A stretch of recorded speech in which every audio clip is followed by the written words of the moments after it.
പരിശുദ്ധ പരമ ദിവ്യകാരുണ്യത്തിന് എന്നേരവും ആരാധനയും സ്തുതിയും പുകഴ്ചയും ഉണ്ടായിരിക്കട്ടെ. കാര്യം സക്കറിയ പുരോഹിതനായി ജോലി ചെയ്യണത് ആരുടെ കാലത്താണ്? സക്കറിയ പുരോഹിതനായിട്ട് ജോലി ചെയ്യണത് നരഭോജിയായിട്ടുള്ള കുഞ്ഞുങ്ങളെപ്പോലും കൊന്നു കൊല വിളിക്കുന്ന ഹെറോദസിൻ്റെ കാലത്താണ്. കുഞ്ഞുങ്ങളെ കൊന്ന് കൊലവിളിക്കുന്ന ഹെറോദസിൻ്റെ കാലത്താണ് സക്കറിയ പുരോഹിത ജോലി ചെയ്യേണ്ടി വരുന്നത്. കുഞ്ഞുങ്ങൾ ഓരോ തരത്തിലും കൊല ചെയ്യപ്പെടുന്ന സാഹചര്യങ്ങൾ ചരിത്രത്തിൻ്റെ കൂടെ സമാന്തരമായിട്ട് നിലനിൽക്കുകയാണ്.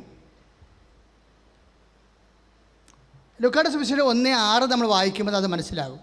വിശുദ്ധ ലൂക്കായുടെ സുവിശേഷം 1-ാം അധ്യായം 6-ാമത്തെ വാക്യം. ശ്രുതികട ഹല്ലേലൂയ, യേശുവേ സ്തോത്രം, യേശുവേ ആരാധന, യേശുവേ മഹത്വം, മഹത്വം, മഹത്വം. ഹല്ലേലൂയ, ഹല്ലേലൂയ, ഹല്ലേലൂയ, ഹല്ലേലൂയ, ഹല്ലേലൂയ, ഹല്ലേലൂയ, ഹല്ലേലൂയ. ലൂക്ക 1:5. വിശുദ്ധ ലൂക്കായുടെ ഹെറോദോസ് യൂദ രാജാവായിരുന്ന കാലത്ത്, ദിസ് ഈസ് ദ ടൈം. സുവിശേഷം എപ്പോഴും കാലം പറയും, കാലം എന്തിനാണെന്നും പറയും, കാലത്തിൻ്റെ പ്രത്യേകത പറയും, കാലത്തിൻ്റെ ചുവരെഴുത്തുകൾ വായിക്കാനും പറയും. അതാണ് ലൂക്ക 1:5. ഹെറോദേസ് യൂദയ രാജാവായിരുന്ന കാലത്ത്. ഏത് ഹെറോദേസാണ്? സ്വന്തം കസേര ഉറപ്പിക്കാൻ വേണ്ടി കുഞ്ഞുങ്ങളുടെ ചോര വരെ പുഴയായി ഒഴുക്കുന്ന ഒരു മനുഷ്യൻ. അയാളാണ് ഭരിക്കുന്ന ആ ഭരണത്തിൻ്റെ കാലത്ത് അബിയായുടെ ഗണത്തിൽ സക്കറിയ എന്ന് പുരോഹിതനുണ്ടായിരുന്നു. That is the spice of സക്കറിയയുടെ കാലം അതാണ്. അപ്പോൾ ആ പുരോഹിതന് വേണ്ടത് എന്തൊക്കെയാണ്? ഈ കാലത്ത്, ഇങ്ങനെയുള്ള ഒരു കാലത്ത് ശുശ്രൂഷ ചെയ്യാനുള്ള പുരോഹിതൻ്റെ ക്വാളിറ്റി എന്താണ്? അഹ്റോൻ്റെ പുത്രിമാരിൽപ്പെട്ട എലിസബത്ത് ആയിരുന്നു അവൻ്റെ ഭാര്യ. അവർ ദൈവത്തിൻ്റെ മുമ്പിൽ നീതിനിഷ്ഠരും.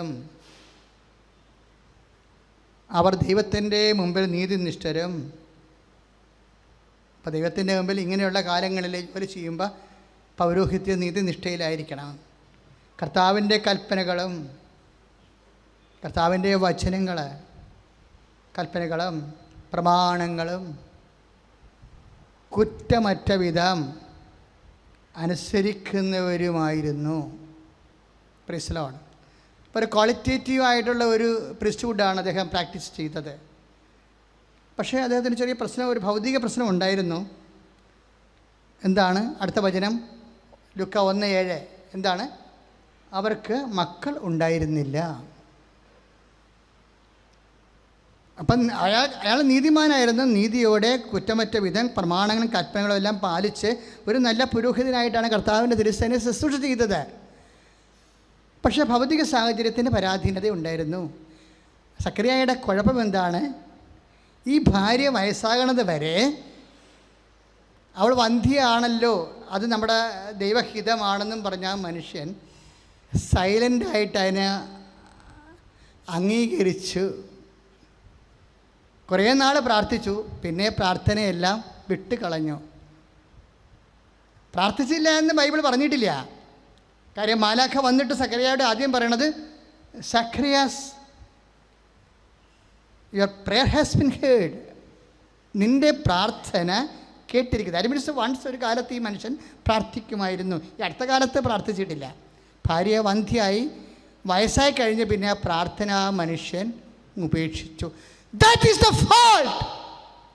അതാണ് ഫാൾട്ട് എന്ന് പറയണത്. ഒരു വിശ്വാസിയുടെ പ്രാർത്ഥനക്കാരൻ്റെ ഫാൾട്ട് അതാണ്.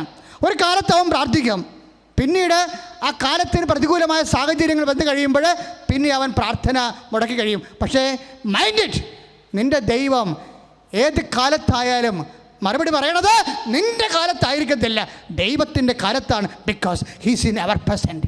ദൈവം നിത്യവർത്തമാനത്തിലാണ്. ശ്രുതികട ഹല്ലേലൂയ, ഹല്ലേലൂയ, ഹല്ലേലൂയ, ഹല്ലേലൂയ, ഹല്ലേലൂയ. യേശുവേ നന്ദി, ഹല്ലേലൂയ, ഹല്ലേലൂയ, ഹല്ലേലൂയ, ഹല്ലേലൂയ, ഹല്ലേലൂയ, ഹല്ലേലൂയ. ശ്രുതികട ഹല്ലേലൂയ, യേശുവേ നന്ദി, നന്ദി, നന്ദി, ഹല്ലേലൂയ, ഹല്ലേലൂയ, ഹല്ലേലൂയ. യേശുവേ ആരാധന, ആരാധന. യേശുവേ സ്തുതി, ഹല്ലേലൂയ, ഹല്ലേലൂയ, ഹല്ലേലൂയ, ഹല്ലേലൂയ, ഹല്ലേലൂയ. യേശുവേ നന്ദി, നന്ദി, ഹല്ലേലൂയ.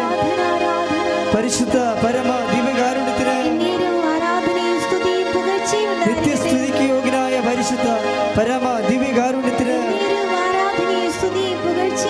പരിശുദ്ധ പരമ ദിവ്യകാരുണ്യത്തിന് ആരാധനയും സ്തുതിയും പുകഴ്ചയും ഉണ്ടായിരിക്കട്ടെ.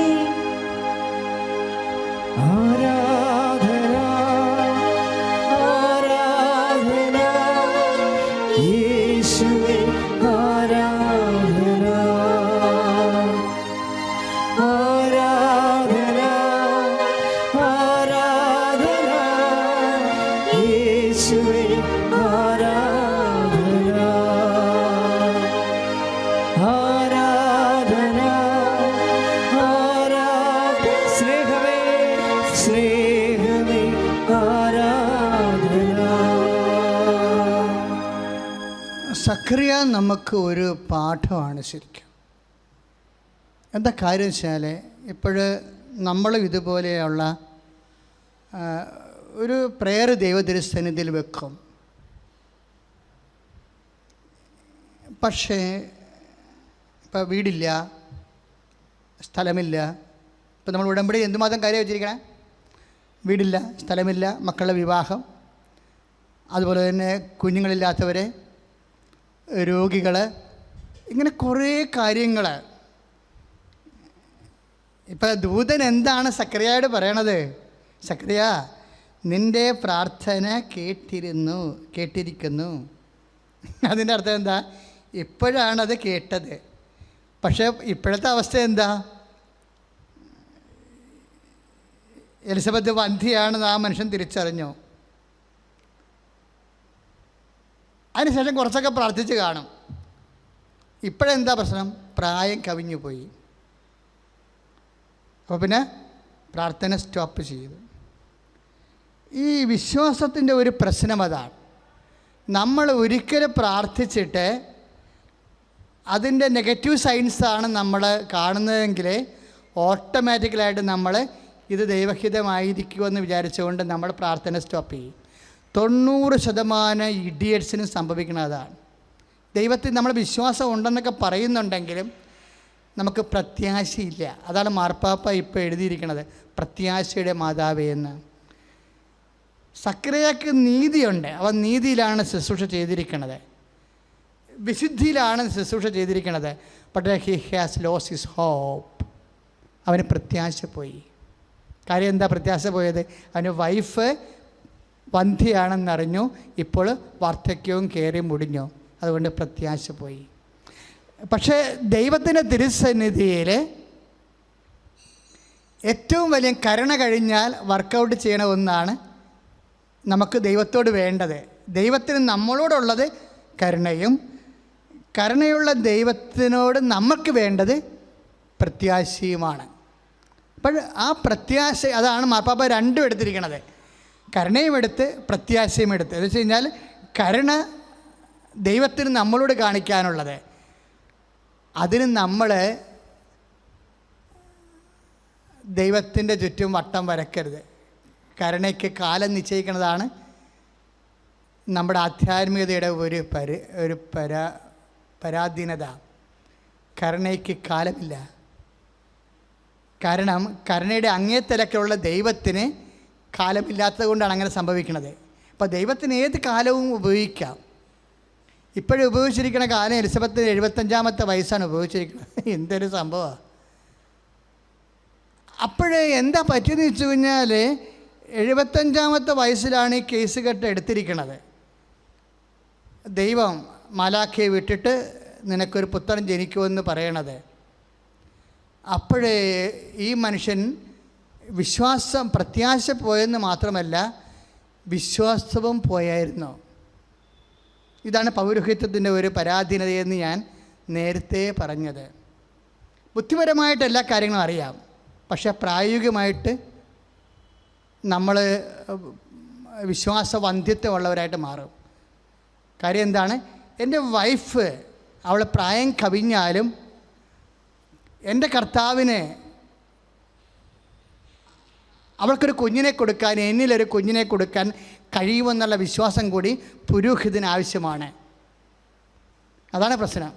പുരോഹിതന് ആവശ്യമാണെങ്കിൽ ജനങ്ങൾക്കെല്ലാം ഈ വിശ്വാസം ആവശ്യമാണ്. അല്ലാതെ നീതി ഉണ്ടായാൽ മാത്രം പോരാ.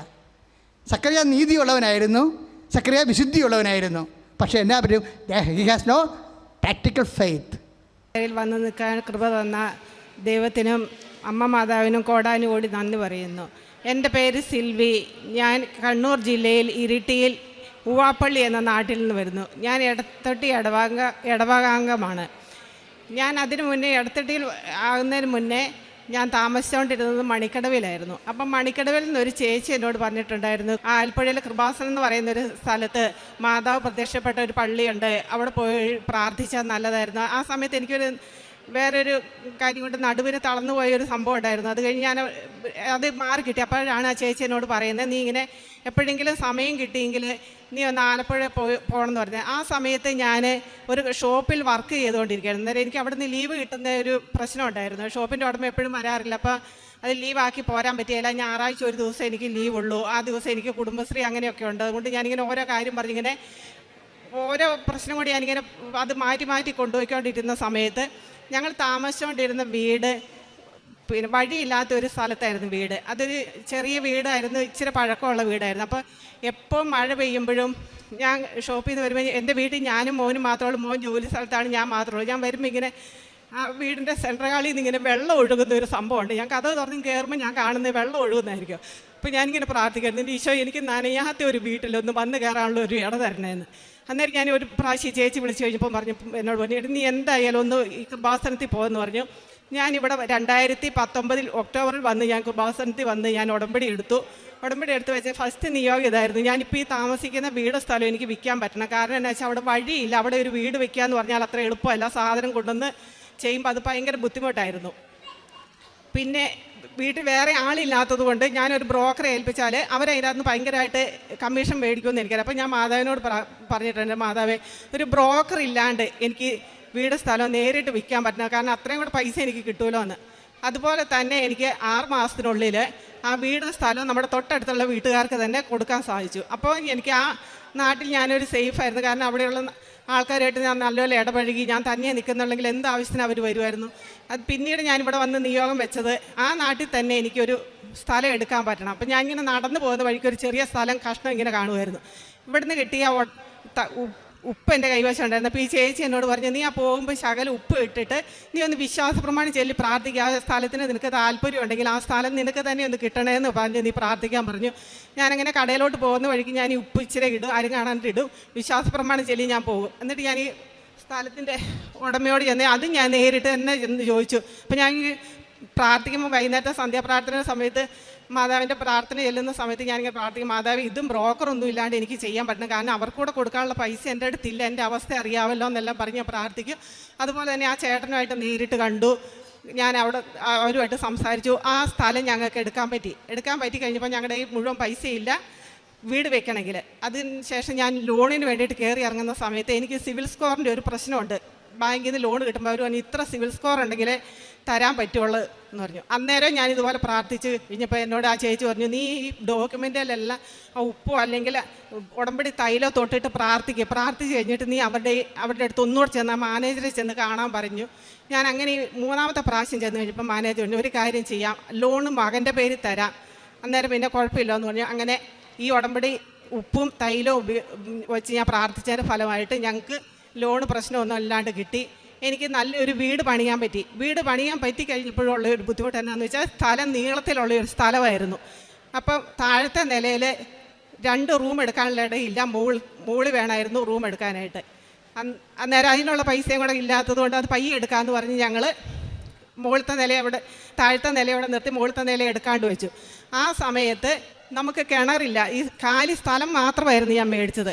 ഞാൻ കഴിഞ്ഞ 2024 ജൂൺ മാസം ഇവിടെ വന്ന് ഉടമ്പടി പുതുക്കുന്ന സമയത്ത് ഞാൻ വെച്ചൊരു നിയോഗമാണ്, മാതാവേ എനിക്കൊരു കുടിവെള്ളം അത് വേറൊരാളുടെ വീട്ടിൽ നിന്നല്ലാണ്ട്, അപ്പം നമ്മൾ ഇച്ചിരി ദൂരെ നിന്നൊരു വീട്ടിൽ നിന്നാണ് വെള്ളം എടുത്തുകൊണ്ടിരുന്നത്. ആ വീട്ടുകാർ ആ സ്ഥലം വിൽക്കാൻ പോവുക, വേറൊരാൾക്ക് വിൽക്കാനായിട്ട് അവരത് ഉറപ്പിക്കുകയും ചെയ്തു. അപ്പം ഞാൻ മാതാവിന് പ്രാർത്ഥിച്ചു, മാതാവേ കുടിവെള്ളമാണ് അതെനിക്ക് എങ്ങനെയാണേലും തരാണ്ടിരിക്കരുതെന്ന് പ്രാർത്ഥിച്ച് ഇവിടെ നിയോഗം വെച്ചിട്ട് പോയി. അപ്പം നമ്മുടെ ഈ എടുത്തിരിക്കുന്ന സ്ഥലം വെട്ടുകല്ല് കുത്തുന്ന സ്ഥലത്തിനോടടുത്താണ്. അപ്പോൾ എല്ലാവരും പറഞ്ഞു, ഒരു കാരണവശാലും സെൽവി ഇവിടെ നിനക്ക് കിണർ കുത്താനാവില്ല, കുഴക്കിണറേ അടിക്കാൻ പറ്റുള്ളൂ എന്ന് പറഞ്ഞു. അപ്പോൾ എൻ്റെ ഭയങ്കര ഒരു ആഗ്രഹമായിരുന്നു ഈ കുഴക്കിണർ. എനിക്ക് ഭയങ്കര എന്തോ ഒരു ഇഷ്ടമില്ലാത്തൊരിതാണ്. ഞാൻ മാതാവിനോട്, മാതാവ് എനിക്ക് കുഴക്കിണർ വേണ്ട, എനിക്ക് കിണർ മതി, അതെങ്ങനെയാണേലും നീ തരണം എന്ന് പറഞ്ഞു. അപ്പോൾ എൻ്റെ ജോലി സ്ഥലത്ത് നിന്ന് എന്നോട് പറഞ്ഞു, അമ്മ പറയുന്ന പോലെ അല്ലാതെ കുഴക്കിണറാണേലും നമുക്ക് പൈസ ഉണ്ടാവുമല്ലോ, കിണർ കുത്തുമ്പോൾ ഭയങ്കര ബുദ്ധിമുട്ട് വരുമെന്ന്. ഞാൻ പറഞ്ഞു, ഇല്ല, ഞാൻ കൃപാസനത്തിൽ ഉടമ്പടി വെച്ചതാ മോനെ, അത് സാധിച്ചു കിട്ടുമെന്ന് പറഞ്ഞു. അങ്ങനെ എൻ്റെ നിർബന്ധപ്രകാരം കഴിഞ്ഞ ഡിസംബറിൽ ആദ്യം ആശാരി വന്ന് കുറ്റി അടിച്ചു കഴിഞ്ഞപ്പോൾ 14 കോല് വെള്ളം കിട്ടും എന്ന് പറഞ്ഞ് കുറ്റി അടിച്ചിട്ട് പോയി. അപ്പോഴും എന്നോട് തന്നെ മോൻ ചോദിക്കുന്നുണ്ട്, അമ്മയുടെ ഒറ്റ വിശ്വാസത്തിലാണ്, എനിക്കൊരു വിശ്വാസമില്ല ഇവിടെ വെള്ളം കിട്ടുമെന്ന്. മമ്മിക്ക് ഉറപ്പുണ്ടെങ്കിൽ മാത്രം ഇത് ഇറങ്ങാവുള്ളൂ. ഞാൻ പറഞ്ഞു, എടാ മാതാവ് ഒരിക്കലും നമ്മളെ കൈവിടില്ല, ഇത്രയും നടത്തിയ ദൈവത്തിന് അറിയാം, മാതാവ് അത് ദൈവത്തോട് പറഞ്ഞ് എങ്ങനെയും പ്രാർത്ഥിച്ച് നമുക്ക് മേടിച്ച് തരുമെന്ന് പറഞ്ഞ് ആ ഒരു വിശ്വാസത്തിൽ കിണർ കുത്താൻ വന്നു. ആള് വന്നു. ഫസ്റ്റിലത്തെ ദിവസം ഹിറ്റാച്ചി കൊണ്ട് ഇങ്ങനെ കുറച്ച് അവരിങ്ങനെ മാന്തി അവരെ കൊണ്ട് മാന്തുന്ന പറ്റത്തില്ല. ഇപ്പം എനിക്കത് പറയാൻ അറിയത്തില്ല, എന്നാ ചീനച്ചട്ടി കല്ലെന്നോ അങ്ങനെ എന്തോ ഒരു കല്ലാണ് അവർ കണ്ടത്. അവരന്നേരം പറഞ്ഞ്, ചേച്ചി ഇത് എങ്ങനെയാണെന്ന് അറിയത്തില്ല, ഇതിനിപ്പോൾ നമ്മുടെ കയ്യിലല്ല, പണിക്കാരുടെ ആരുടെയും കയ്യിലല്ല ഈ സംഭവം ഇരിക്കുന്നത്, ഇതിന് ദൈവത്തിൻ്റെ കയ്യിൽ മാത്രമാണ് ഇരിക്കുന്നത്.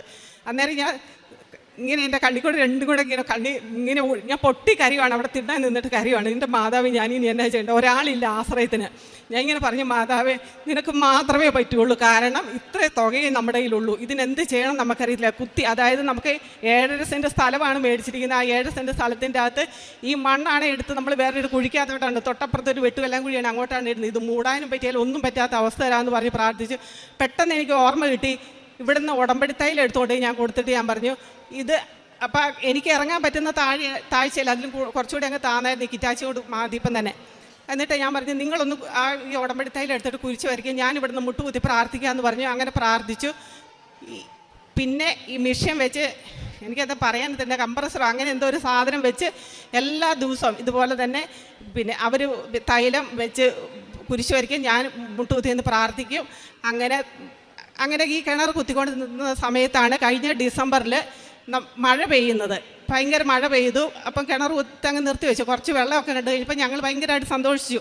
എന്നാൽ ഇത് വെള്ളം കിട്ടിയതായിരിക്കും എന്ന് ഓർത്ത് സന്തോഷിച്ച് കഴിഞ്ഞപ്പോഴാണ് പിന്നെ മഴ മാറിക്കഴിഞ്ഞപ്പം വെള്ളമില്ല. പിന്നെ ഇവർ പണിക്കാർ വന്ന് കുത്തി 10 കോലും ഈ മിഷ്യൻ വെച്ച് കുത്തുന്നുണ്ട്. ആ സമയത്ത് എൻ്റെ മോന് ചിക്കൻ ബോക്സ് ആയിട്ട് ജോലി സ്ഥലത്ത് നിന്ന് വന്നവൻ വീട്ടിലുണ്ട്. അവന് ഓരോ ദിവസം, അപ്പം എനിക്ക് സ്വന്തമായിട്ട് കടയാണ് എടൂര്. ഞാൻ ഈ ജോലി ചെയ്ത കടയിൽ നിന്ന് മാറിയിട്ട് സ്വന്തമായിട്ട് ഒരു കട വയ്ക്കാനൊക്കെ മാതാവ് എനിക്ക് കൃപ തന്നായിരുന്നു ഇതിൻ്റെ ഇടയ്ക്ക്. അപ്പം ഞാൻ അവിടെ നിൽക്കുന്ന സമയത്ത് ഒരു ദിവസം കൊച്ചനോട്, അമ്മേ 10 കോല് താന്നു. 10 കോല് താന്നിട്ട് മമ്മി എന്താ പറയുന്നത്, പൊടി മണ്ണാണ് വരുന്നത്, അല്ലാണ്ട് വേറെ ഒന്നും കാണുന്നില്ല. അമ്മ എനിക്ക് പേടിയാണ്, കയ്യിലെ പൈസയും തീർന്നു, ഇനി എന്ത് ചെയ്യണം എന്നറിയത്തില്ല. അപ്പം ആ കടയിലൊരു നമുക്ക് ഭക്ഷണം കഴിക്കാനായിട്ട് ചെറിയൊരു റൂമുണ്ട്.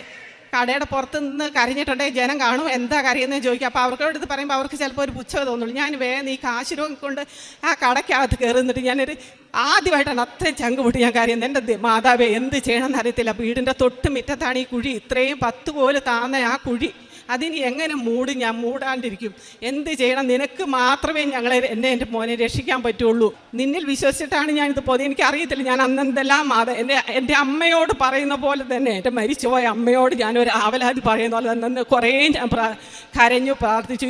ഈ കാശുരൂപ എൻ്റെ കയ്യിൽ ഞാൻ ഇങ്ങനെ മുറുകെ പിടിച്ചിട്ടുണ്ടായിരുന്നു. തിരിച്ച് ഞാൻ വീട്ടിൽ വരുമ്പോൾ കൊച്ചു പറഞ്ഞ് പണിക്കാർ പോയി മമ്മി എന്ന് പറഞ്ഞു. ഞാൻ നോക്കുമ്പോൾ നമ്മുടെ കണ്ണിൻ്റെ അത്ര വലിപ്പത്തിൽ ഒരു ശകലം വെള്ളം അതിൻ്റെ അടിയിൽ കാണുന്നുണ്ട്. ഞാൻ പറഞ്ഞു, മോനെ ഇതല്ലേ വെള്ളം? അപ്പോൾ അവൻ പറഞ്ഞു, എല്ലാ ദിവസവും ഇങ്ങനെയുണ്ട് മമ്മി, ഇത് രാവിലെ ആകുമ്പോഴത്തേനും അങ്ങ് വലിഞ്ഞു പോകുമെന്ന് പറഞ്ഞു. ഞാൻ പറഞ്ഞു, ആയിക്കോട്ടെ എന്ന് പറഞ്ഞ് കുരിശ് വരയ്ക്കുന്ന സമയത്തൊക്കെ ഞാൻ എൻ്റെ ഉള്ളിൽ കരഞ്ഞോണ്ട്. അപ്പോൾ ഇവന് കരയുന്ന അത്ര ഇഷ്ടപ്പെടുകയില്ല കുരിശ് വരയ്ക്കുന്ന സമയത്ത്. അത് കഴിഞ്ഞിട്ട് ഇവൻ കിടന്ന സമയത്ത് ഞാൻ ഇങ്ങനെ ഇരുന്ന് പ്രാർത്ഥിച്ച് കരയും, എൻ്റെ മാതാവേ എങ്ങനെയെങ്കിലും 2 ദിവസം കൊണ്ട് വെള്ളം കാണണമെന്ന് പറഞ്ഞു പ്രാർത്ഥിച്ച് ഞങ്ങൾ കിടന്നുറങ്ങി. ഇപ്പോൾ ഈ പണിയുന്ന ആൾക്കാർ അവർ രാവിലെ 6 മണിക്ക് വരും. 6 മണിക്ക് വന്നിട്ട് ഈ കിണറിൻ്റെ അകത്ത് ഇങ്ങനെ ഒരു ലൈറ്റൊക്കെ ഇട്ട് വെച്ചിട്ടുണ്ട്, അവർ വെട്ടം കാണാൻ വേണ്ടി. അത്ര രാവിലെ വന്നിട്ടാണ് അവർ കിണർ കുത്തുന്നത്. അവർ വന്നു കഴിഞ്ഞാൽ അവരെന്നെ തട്ടി വിളിച്ചു. അപ്പം ഞാനോർത്ത് ബ്രേക്ക് ഇറങ്ങാൻ താന്നു പോയിട്ടാണെന്ന് ഓർത്ത് ഞാൻ ചെന്ന് നോക്കിക്കഴിഞ്ഞപ്പോൾ 2 കോൽ നിറച്ച് വെള്ളമുണ്ടായിരുന്നു ആ കിണറ്റിൽ. ഒരു തുള്ളി വെള്ളമില്ലാണ്ടിരുന്ന കിണറ്റിൽ 2 കോൽ നിറച്ച് വെള്ളം. അത്രയ്ക്ക് അമ്മ മാതാവിൻ്റെ ഒരു അത്ഭുതം അല്ലാണ്ട് വേറെ യാതൊന്നുമല്ല. കാരണം പണിക്കാർ കുത്തിപ്പോയ സമയത്ത് ഒരു തുള്ളി വെള്ളം കാണാണ്ട് പോയി അവർ 11:30 ആയപ്പോൾ പണി നിർത്തി പോകുമ്പോൾ ഒരു തുള്ളി വെള്ളമില്ല. രാത്രി 6:15 ഞാൻ കട അടച്ച് വരുമ്പോൾ ഞാനൊരു കണ്ണിൻ്റെ അത്രയും വലിപ്പത്തിലൊരു വെള്ളം കണ്ടു. അത് സാധാരണ ആ ഒരു സമയമാകുമ്പോൾ അങ്ങനെ ഉള്ളതായിരുന്നു. അന്ന് രാത്രി നേരം വെളുത്തി പണിക്കാർ വരുമ്പോൾ 2 കോൽ വെച്ച് വെള്ളമാണ്. അതേപ്പം തന്നെ കിണർ ഇടിയുകയും ചെയ്തിട്ടുണ്ടായിരുന്നു. ഇടിഞ്ഞു കഴിഞ്ഞ് അന്ന് തന്നെ അവർ കല്ലിറക്കി തന്നു, കിണർ കെട്ടി. ഇപ്പം ഞങ്ങൾക്ക് ആവശ്യത്തിന് മിച്ചമുള്ള വെള്ളം തന്ന് അമ്മ മാതാവ് അനുഗ്രഹിച്ചു. അതുപോലെ തന്നെ ഞാൻ പറഞ്ഞില്ല, താഴത്തെ ഒരു നിലയുണ്ടായിരുന്നു. അപ്പോൾ ഒരു നിലയുടെ പണിയെ പൂർത്തിയായിട്ടുണ്ടായിരുന്നു. ആ ഒരു നിലയിൽ ഒരു റൂമേ ഉണ്ടായിരുന്നുള്ളൂ. അപ്പം ഞാൻ എപ്പോഴും പ്രാർത്ഥിക്കായിരുന്നു. കഴിഞ്ഞ പ്രാവശ്യത്തെ നിയോഗത്തിന് ഇവിടെ വന്നു കഴിഞ്ഞപ്പോൾ പുതുക്കുന്ന സമയത്ത് ഞാൻ വെച്ചായിരുന്നു, അമ്മേ മാതാവേ എനിക്ക് മുകളിൽ ഒരു റൂം എടുക്കാനുള്ള, ഒരു റൂമും കൂടെ എടുക്കാനുള്ള ഒരു കൃപ തരണമെന്ന് ഞാൻ പ്രാർത്ഥിച്ചായിരുന്നു. പക്ഷേ അമ്മ മാതാവ് എനിക്ക് 2 റൂം എടുക്കാനുള്ള കൃപ തന്ന് അനുഗ്രഹിച്ചു. അത് ഞാനിങ്ങനെ കാശ് രൂപം വെച്ചിട്ടാണ് പ്രാർത്ഥിച്ചുകൊണ്ടിരുന്നത്. അതുപോലെ ഉപ്പ് നിറങ്ങിയിട്ട് ഞാൻ വിശ്വാസ പ്രമാണം ചൊല്ലി, കാരണം എന്തെങ്കിലും തടസ്സം ഉണ്ടെങ്കിൽ അമ്മ മാതാവ് അത് മാറ്റി തരണമെന്ന് പ്രാർത്ഥിക്കുമായിരുന്നു. കാരുണ്യ പ്രവർത്തികൾ ഞാൻ ചെയ്യുന്നത്, പത്രം കൊണ്ടുവന്നിട്ട് ഞാൻ ജോലി ചെയ്യുന്നത് എടൂരാണ്. അപ്പോൾ എടൂരുള്ള കടകളിൽ, ഇരിട്ടിയിലുള്ള കടകളിൽ ഞാൻ വിതരണം ചെയ്യുമായിരുന്നു. പിന്നെ കിടപ്പ് രോഗികളായിട്ടുള്ളവരെ പോയി കാണും. പിന്നെ പാവപ്പെട്ടവരുള്ളവർക്ക് വസ്ത്രങ്ങൾ കൊടുത്ത് സഹായിക്കും. അതാണിത്. പിന്നെ എൻ്റെ ജീവിതത്തിൽ ഈ ഉടമ്പടിയിലൂടെ എൻ്റെ ജീവിതത്തിൽ വന്ന ഏറ്റവും വലിയൊരു അനുഗ്രഹം എന്താണെന്ന് വെച്ചാൽ, എനിക്ക് പെട്ടെന്ന് ദേഷ്യം വരുമായിരുന്നു. പെട്ടെന്ന് ദേഷ്യം വരുമെന്ന് പറഞ്ഞാൽ പെട്ടെന്ന് പ്രതികരിക്കുന്ന കൂട്ടത്തിലായിരുന്നു. പക്ഷേ ഇപ്പോൾ എനിക്ക് വളരെയധികം ക്ഷമിക്കാനും സഹിക്കാനുള്ള കൃപ അമ്മ മാതാവ് തിരുക്കുമാരനിലൂടെ മേടിച്ചു തന്നു. അതുപോലെ എനിക്കിങ്ങനെ ഞാൻ ഓർത്ത് വയ്ക്കുമായിരുന്നു, ഒരാൾ എന്നെ വേദനിപ്പിച്ചാൽ ഞാൻ എപ്പോഴും എനിക്ക് വേദനിക്കുന്നതിൻ്റെ ആഴവേ ഞാൻ ചിന്തിക്കണ്ടായിരുന്നു. മറ്റൊരാൾ വേദനിക്കുന്നുണ്ടോ എന്നുള്ളത് ചിന്തിക്കാനുള്ള ഒരു ഇതില്ല, അത് മെനക്കെടുമില്ലായിരുന്നു ഞാൻ. പക്ഷെ ഇപ്പം അങ്ങനെ, ഇപ്പം എന്തെങ്കിലും ആരെങ്കിലും പറഞ്ഞു നിർമ്മി നടക്കുക, സാരമില്ല, അത് പോട്ടെ, ക്ഷമിക്കാനുള്ള ഒരു കൃപ തന്ന് ദൈവം എന്നെ അനുഗ്രഹിച്ചു. പിന്നെ പള്ളിയിൽ പോകുന്നതെന്ന് വെച്ചാൽ ഞാൻ കൃത്യസമയം ഇങ്ങനെ നോക്കി നിൽക്കും, ഇത്ര മിനിറ്റ് കൊണ്ട് നടന്ന് അവിടെ എത്താം, അങ്ങനെ നോക്കി പോകുന്ന ഒരു കൂട്ടത്തിലായിരുന്നു. ഇപ്പം അതെല്ലാം കൃത്യമായിട്ട് കുർബാനയിൽ സംബന്ധിക്കാനും മുഴുവൻ കുർബാന കൂടാനായിട്ടും അത് മുടങ്ങാണ്ടിരിക്കാനും കുമ്പസാരിക്കാനും അതുപോലെ വിശേഷ ദിവസങ്ങളിലൊക്കെ ആയിരുന്നു ഞാൻ കുമ്പസാരിച്ചുകൊണ്ടിരുന്നത്. ഇപ്പം അതിൽ മാസത്തിൽ ഒന്നെങ്കിലും, അതിൽ കൂടുതലല്ലാണ്ട് ഒന്നെങ്കിലും കുമ്പസാരിച്ച് കുർബാന സ്വീകരിക്കാനുള്ള ഇത് ഞാൻ കണ്ടെത്തുന്നുണ്ട്. കോടാനുകോടി നന്ദി പറയുന്നത്, എന്നെ കഴിഞ്ഞ 4 വർഷമായിട്ട് എൻ്റെ ജീവിതത്തിൽ പുറകോട്ട് തിരിഞ്ഞു നോക്കിയാൽ എൻ്റെ കാൽപ്പാടുകളോ കാണാൻ ഒരിക്കലിടത്തും ഉണ്ടാകിയാലെന്ന് എനിക്ക് ഉറപ്പുണ്ട്. കാരണം അമ്മ മാതാവിൻ്റെ മധ്യസ്ഥതയിൽ ഞാനും എൻ്റെ മോനും തിരുക്കുമാരൻ്റെ കൈകളിൽ അത്രയ്ക്ക് ഭദ്രമായിരുന്നു. ഞങ്ങൾക്ക് വേണ്ടി നടന്നതും സംസാരിച്ചതും എല്ലാ കാര്യങ്ങളും ചെയ്തുകൊണ്ടിരുന്നത് ഈശോ ആയിരുന്നു. കോടാനുകോടി നന്ദി പറയുന്നു. ദൈവകുമാരനും അമ്മ മാതാവിനും നന്ദി പറയുന്നു. ഇന്ന് ഞാനിവിടെ പറയുന്നത് എൻ്റെ ജീവിതത്തിൽ നടന്ന വലിയൊരു അത്ഭുതമാണ്. എൻ്റെ പേര് മഞ്ജു. ഞാൻ കുവൈറ്റിൽ വർക്ക് ചെയ്യുകയാണ്. ഞാൻ നേഴ്സായിട്ട് വർക്ക് ചെയ്യുന്നു. 2 വർഷമായിട്ട് ഞാൻ കുവൈറ്റിൽ വർക്ക് ചെയ്യായിരുന്നു. അപ്പോൾ എൻ്റെ മമ്മിയാണ് ഇവിടെ ഉടമ്പടി എടുത്തിട്ടുള്ളത്. എൻ്റെ മമ്മി എൻ്റെ ആങ്ങളെയാണ് ഉടമ്പടി എടുത്തിട്ടുള്ളത്. ഞാൻ ആദ്യമായി 3 തവണ സൗദി എക്സാം എഴുതി, എനിക്ക് കിട്ടിയില്ല. 1 മാർക്ക് 2 മാർക്കിനൊക്കെ പോയി. അത് കഴിഞ്ഞ് ഞാൻ കുവൈറ്റിൽ പോയി. കുവൈറ്റിൽ അവിടെ ചെന്നായിരുന്നു എൻ്റെ എക്സാം. അവിടെ എക്സാമിന് എഴുതാൻ ചെന്നപ്പോൾ എൻ്റെ ആങ്ങളെ എന്നോട് പറഞ്ഞിരുന്നു, എടി നീ ഉടമ്പടി എടുത്തിട്ട് പോ. അപ്പോൾ എനിക്കിതിലൊന്നും വലിയ വിശ്വാസമൊന്നും ഇല്ലായിരുന്നു. ഞാൻ അന്നേരം പറയും, എന്തിനാ അങ്ങനെ കൃപാസനത്തിൽ പോയി ഉടമ്പടി എടുക്കണം, അങ്ങനെ അതൊന്നും ഇല്ലല്ലോ, മാതാവിനെ വിളിച്ചാൽ പോരെ എന്ന് അവനോടും ഞാൻ പറയുമായിരുന്നു. അപ്പോൾ എൻ്റെ ആങ്ങളെയാണെങ്കിൽ ഇവിടെ വന്ന് ഉടമ്പടി എടുത്ത് അവനതിൻ്റെ ഉപ്പും തേനും എല്ലാം എൻ്റെ തന്നു വിട്ടിരുന്നു. പക്ഷേ അതൊന്നും ഞാൻ തിരിഞ്ഞു നോക്കിയില്ല. മാതാവിൻ്റെ ഒരു ഫോട്ടോയും എൻ്റെ തന്നു വിട്ടിരുന്നു. ഞാൻ അങ്ങനെ അവിടെ ചെന്നു, എക്സാം എഴുതാൻ പോയി. ഞങ്ങൾ 12 പേര് എക്സാം എഴുതാൻ പോയി. അപ്പം ഞാൻ എക്സാം എഴുതുന്നതിന് അന്നാണ് എൻ്റെ മമ്മിയും എൻ്റെ ആങ്ങളെ ഇവിടെ വന്നത്. ഞാൻ എക്സാം എഴുതി ഒരു അരമണിക്കൂർ കഴിയുമ്പോൾ എനിക്ക് റിസൾട്ട് വരും. പക്ഷേ എനിക്ക് ഉള്ളിൻ്റെ ഉള്ളിൽ ഭയങ്കര ഭയമായിരുന്നു. എന്ന് വെച്ചാൽ എനിക്ക് കിട്ടുമ്പോൾ 3 തവണ സൗദി എക്സാം എഴുതി. അപ്പോൾ കുവൈറ്റ് എക്സാം എന്ന് പറയുന്നത് ഭയങ്കര ഇച്ചിരി പാടുള്ള എക്സാം ആയിരുന്നു. പക്ഷേ എൻ്റെ തമ്പുരാനെ എനിക്ക് അവിടെ മമ്മി പറയുന്ന മമ്മിയും അച്ഛനും പ്രാർത്ഥിച്ച് എന്തായാലും ഞാനത് പാസ്സായി. ഞങ്ങൾ 12 പേര് എഴുതിയത് ഞങ്ങൾ 4 പേരാണ് ജയിച്ചത്. അത് കഴിഞ്ഞ് ഞാൻ കുവൈറ്റിൽ 1.5 വർഷം ജോലി ചെയ്തുകൊണ്ടിരിക്കുമായിരുന്നു. ആ സമയത്ത് ടെർമിനേഷൻ വന്ന് അവിടെ ഒരു ഇൻഷുറൻസ് കട്ടായതാണ്. അപ്പം അതിൻ്റെ പേരിൽ എനിക്ക് ടെർമിനേഷനായി. അന്നേരം ഞങ്ങൾ പ്രാർത്ഥിച്ചു, തമ്പുരാനോട് പറഞ്ഞു, നല്ല കാര്യം, MOH ഇപ്പം മിനിസ്ട്രിയിൽ എടുക്കുന്നുണ്ട്, അപ്പോൾ എനിക്ക് അവിടെ കയറാമല്ലോ എന്നുള്ള രീതിയിൽ ഞാൻ ആ രീതിയിൽ മുമ്പോട്ട് പോയി. ടെർമിനേഷൻ കിട്ടി ഒരാഴ്ച ഞങ്ങളുടെ പേപ്പർ കൊണ്ട് സബ്മിറ്റ് ചെയ്തു. അവർ എടുക്കുന്നുണ്ടെന്ന് പറഞ്ഞ് 2ാമത്തെ ദിവസം അവർ പറഞ്ഞു ഇപ്പം MOH എടുക്കുന്നില്ല, 3-4 മാസം എടുക്കുമെന്ന് പറഞ്ഞു. അപ്പോഴത്തേനും ഞങ്ങൾ ആകെ ഒരു വല്ലാത്തൊരവസ്ഥയിലായിരുന്നു. അന്നേരമാണ് പിന്നെ ഈ പേപ്പർ കൊടുക്കാൻ അവിടെ ചെന്നപ്പോൾ എൻ്റെ കൂടെ ജോലി ചെയ്യുന്നൊരു ചേച്ചി പറഞ്ഞു, നമുക്ക് ഓൺലൈൻ ഉടമ്പടി എടുക്കാം. അന്നേരമാണ് മാതാവിനെ പറ്റിയൊരു കൂടുതലായിട്ട് എനിക്ക് വിശ്വാസം വന്നത്. അന്നേരം ഞാൻ അവിടെ നിന്നുകൊണ്ട് തന്നെ കയ്യിൽ കൊന്തയുണ്ടായിരുന്നു, കൊന്ത ചൊല്ലി ആ ചേച്ചി മുഖേന ഞാൻ അവിടെ നിന്നുകൊണ്ട് തന്നെ ഓൺലൈൻ ഉടമ്പടി എടുത്തു. അത് കഴിഞ്ഞൊരു 1.5 ആഴ്ച കഴിഞ്ഞപ്പോൾ പിന്നെയും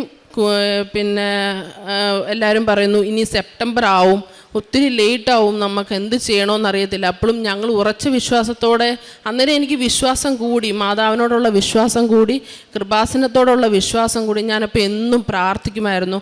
എന്നും 5:30 ആകുമ്പം, കറക്റ്റ് ഇവിടുത്തെ 5:30 എന്ന് പറയുന്നത് അവിടുത്തെ 3 മണിയാകുമ്പോൾ എണ്ണിട്ട് പ്രാർത്ഥിക്കും. വൈകിട്ടത്തെ പ്രാർത്ഥന അതേപോലെ തന്നെ ബൈബിൾ വായിക്കും, കൊന്ത ചൊല്ലും. എൻ്റെ ജീവിതത്തിൽ ഒത്തിരി മാറ്റങ്ങൾ അപ്പം സംഭവിച്ചു തുടങ്ങി.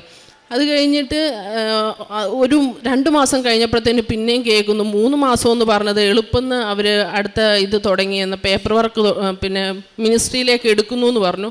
അങ്ങനെ ഞങ്ങൾ കൊടുത്തു. എൻ്റെ എടുത്തു, പേപ്പർ എടുത്തു. അങ്ങനെ ഞാൻ ഇൻ്റർവ്യൂവിനും പിന്നെയും എക്സാം പറഞ്ഞു. അന്നേരവും ഉള്ളിൻ്റെ ഉള്ളിൽ ഭയം, എന്ത് ചെയ്യുമെന്നറിയാത്തൊരു വല്ലാത്തൊരവസ്ഥയിൽ. MOH എക്സാം എന്ന് പറയുമ്പോൾ ഒരു വലിയൊരു എക്സാം പോലെ എനിക്ക് എൻ്റെ ഉള്ളിൽ ഫീതിയാണ്. അപ്പോഴും ഞാൻ എൻ്റെ കയ്യിലിരുന്ന കാശ് രൂപം കൈവച്ച് ഞാൻ എക്സാമിനെഴുതി ഇൻ്റർവ്യൂ ചെയ്തു. 2 ദിവസം കഴിഞ്ഞപ്പോൾ റിസൾട്ട് വന്നു, പാസ്സായെന്ന് പറഞ്ഞുകൊണ്ട് ദൈവത്തോട് ഒത്തിരി നന്ദി പറഞ്ഞു. അത് കഴിഞ്ഞിട്ട് എൻ്റെ ആങ്ങളെ എന്നെ വിളിച്ചിട്ട് പറഞ്ഞു, നീ മാതാവിനെ കൂടുതൽ അറിയാൻ വേണ്ടിയാണ് നിനക്ക് പരീക്ഷണങ്ങൾ തരുന്നത്, നീ കൂടുതലായിട്ട് മാതാവിനെ അറിയണമെന്ന് പറഞ്ഞു. അങ്ങനെ അത് കഴിഞ്ഞ് പേപ്പർ വർക്ക് 6 മാസം നീണ്ടു നിൽക്കുന്ന പേപ്പർ വർക്ക് 3 മാസം കൊണ്ട് ഞങ്ങളുടെ പേപ്പർ വർക്ക് നീങ്ങി. ഇപ്പം ഞാൻ കഴിഞ്ഞ മാസം എനിക്കുണ്ടായ വേറൊരു ഇതെന്ന് പറഞ്ഞാൽ എൻ്റെ വിസ തീരുമായിരുന്നു. വിസ തീർന്നു കഴിഞ്ഞാൽ പിന്നെ ഞാൻ ഇവിടുത്തെ 3 ലക്ഷം രൂപ കൊടുത്ത് ഞാൻ വിസ എടുക്കണം. എന്ത് ചെയ്യുമെന്നറിയാത്തൊരു വല്ലാത്തൊരവസ്ഥയിൽ നിൽക്കുമ്പോൾ ജോസഫ് അച്ഛൻ അന്ന് ധ്യാനം ഉണ്ടായിരുന്നു ട്യൂസ്ഡേയിലെ. ആ ധ്യാനത്തിൽ അച്ഛൻ പറഞ്ഞു, വിസയുമായി ഭാരപ്പെടുന്നവർ അവർക്ക് ഇന്ന് അതിൻ്റെ അങ്ങനെ പറഞ്ഞ ആ പ്രാർത്ഥനയിൽ ഞാൻ കണ്ണുനീരോടെ പ്രാർത്ഥിച്ചു. എനിക്ക് തോന്നുന്നു ആ ധ്യാനം കഴിഞ്ഞൊരു 1 മണിക്കൂർ കഴിഞ്ഞപ്പോൾ എനിക്ക് ഹോസ്പിറ്റലിൽ നിന്ന് എൻ്റെ ഒരു ബ്രദർ വിളിക്കുന്നു, മഞ്ജു നീ എത്രയും പെട്ടെന്ന് നീ ഇങ്ങോട്ട് വാ, ഇവിടുന്ന് ഞാൻ ജോലി ചെയ്ത പഴയ ഹോസ്പിറ്റലാണ്, അവർ 3 മാസത്തെ വിസ തരും, നീ എളുപ്പമെന്ന് വരാൻ പറഞ്ഞു. ഞാൻ അവിടെ നിന്നുകൊണ്ട് എളുപ്പമെന്ന് ഇത് മാറി എളുപ്പമെന്ന് ഞാൻ ഒരുങ്ങി ഹോസ്പിറ്റലിൽ ചെന്നു. അവരെന്നോട് ഇങ്ങോട്ട് പറഞ്ഞു, 3 മാസത്തെ വിസ നിനക്ക് തരാം, നിനക്ക് നാട്ടിൽ പോകണമെന്നുണ്ടെങ്കിൽ നാട്ടിൽ പോയിട്ട് വരാൻ. അന്നേരവും ഞാൻ അമ്മ മാതാവിനോട് നന്ദി പറഞ്ഞു, ഞാനിപ്പോൾ നാട്ടിൽ പോവുകയാണെങ്കിൽ ഞാൻ പോയി ഉടമ്പടി എടുക്കും എന്ന് ഞാൻ ഉറച്ച തീരുമാനത്തോടെ അങ്ങനെ നിന്നു. അത് കഴിഞ്ഞ് വിസ അവർ തരാമെന്ന് പറഞ്ഞപ്പോൾ ഞാൻ പിറ്റേ ദിവസം തന്നെ ഞാൻ ടിക്കറ്റ് എടുത്തു. ഞാൻ നാട്ടിൽ വന്നു. 2ാമത്തെ ദിവസം ഞാനിവിടെ വന്നു ഉടമ്പടി എടുത്ത് അത് കഴിഞ്ഞ് ഞാൻ പോയി. സെപ്റ്റംബറിലാണ് ഉടമ്പടി എടുത്തത്. 2025 സെപ്റ്റംബറിൽ വന്ന് ഉടമ്പടി എടുത്തു. ഞാനത് കഴിഞ്ഞ് തിരിച്ചു പോയപ്പോൾ അവർ അവിടുന്ന് പിന്നെയും പറഞ്ഞു, ഇനി 3 മാസം കഴിയും ജോയിനിങ്ങിന്, നാട്ടിൽ പോകേണ്ടവർക്ക് പോകാം, ഞങ്ങൾ വിളിക്കുമ്പോൾ വന്നാൽ മതിയെന്ന്. അങ്ങനെ ഞാൻ പിന്നെയും ടിക്കറ്റ് എടുത്തു കഴിഞ്ഞപ്പോൾ അവർ പറഞ്ഞു, ഇപ്പം എക്സിറ്റ് തരത്തില്ല, പോകാൻ പറ്റത്തില്ല.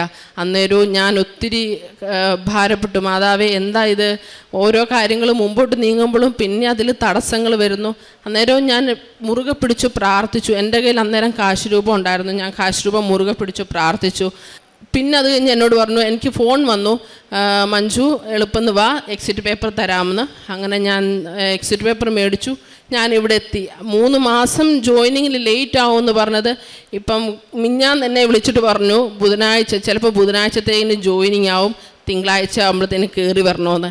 എൻ്റെ ജീവിതത്തിൽ മാതാവ് നടത്തിയ വലിയൊരു അനുഗ്രഹമാണ് ഇന്ന് സാക്ഷ്യം പറയുന്നത്. അത് ഒരിക്കലും പ്രതീക്ഷിച്ചതല്ല. ഞാൻ MOH കയറുമെന്നോ, ഞാൻ 3 വർഷം കഴിഞ്ഞ് തിരിച്ച് വരണമെന്ന് വിചാരിച്ച ഒരാളാണ് കുവൈറ്റിൽ നിന്ന്. ഇന്ന് എൻ്റെ അമ്മ മാതാവ് എനിക്ക് തന്ന വലിയ അനുഗ്രഹത്തെ ഞാൻ നന്ദി പറയുന്നു. പിന്നെ ഞാൻ എല്ലാ ട്യൂസ്ഡേയിലും ഞാൻ ധ്യാനം കൂടാറുണ്ട്. അച്ഛൻ്റെ ഡെയിലി ബ്രെഡ് എല്ലാ ദിവസവും കേൾക്കാറുണ്ട്. അതുപോലെ തന്നെ എന്നെയും കൊണ്ടാവുന്ന രീതിയിൽ ഞാൻ മറ്റുള്ളവർക്ക് ഞാൻ സഹായം ചെയ്യാറുണ്ട്.